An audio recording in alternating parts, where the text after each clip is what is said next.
Hola, mi nombre es Darío Coral, yo soy docente de la Fundación Universitaria San Martín en la ciudad de Ipiales y quiero hablarles del problema económico, especialmente alrededor del problema agropecuario. Actualmente tenemos un lío en Colombia y es que en buena medida la circulación de los alimentos se ha venido cortando por las causas alrededor de la pandemia. En Colombia hay más de 12 millones de personas que viven en las zonas rurales y se producen una muy buena cantidad de alimentos, a pesar de que importamos un poco más de 14 millones de toneladas de otros alimentos que podrían producirse en el país. En el momento actual, una dificultad que se tiene, una dificultad que puede ser palpable, es que la posición política de varios países viene cambiando en el sentido de que es más importante en este momento poder organizar su mercado interno, permitiendo que haya alimentos y que haya otro tipo de elementos de consumo al interior de las economías, y se está dejando, pues por supuesto, de lado a las economías que antes compraban. En ese sentido, Colombia ha venido destruyendo buena parte de la producción agropecuaria y la política de fomento industrial hacia los pequeños y medianos empresarios e industriales, pues no siempre ha sido la más adecuada.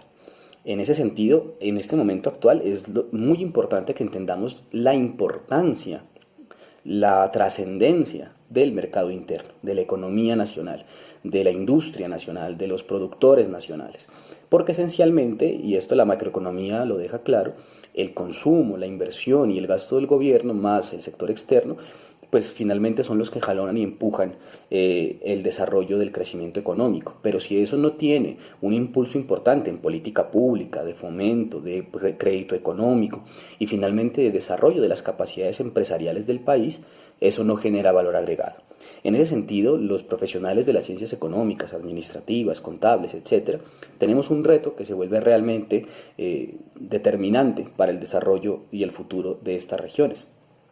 No solamente porque son regiones que se han considerado rezagadas frente al desarrollo de los grandes centros de consumo, sino porque además son las encargadas de darle la alimentación a las grandes ciudades. El peor escenario pasaría en el momento en que en el campo haya una sobreoferta de productos y por lo tanto bajen los ingresos de los productores, pero en las ciudades haya desabastecimiento. En este caso estamos hablando de una intervención estatal fuerte alrededor de la compra de alimentos, compra de estos tipos de insumos para que se mantengan los canales de comercialización. Por otro lado, las dificultades que tiene el país en términos de movilidad, por la propia geografía, por diversos elementos, nos está llevando a pensar que es necesario que los centros de consumo tengan de manera permanente también una disposición de este tipo de alimentos. Los campesinos y los productores, las negritudes, los indígenas, los pequeños y medianos empresarios, incluso los grandes empresarios del campo, tienen la capacidad suficiente para alimentar al país. Y eso es una realidad que se vuelve importante. Ya hay varias voces alrededor del mundo que están señalando que el agro, por ejemplo, no debería estar amparado solamente a las fuerzas del mercado. Eso significa entonces que la ortodoxia en casos de crisis no es la respuesta seguramente más adecuada.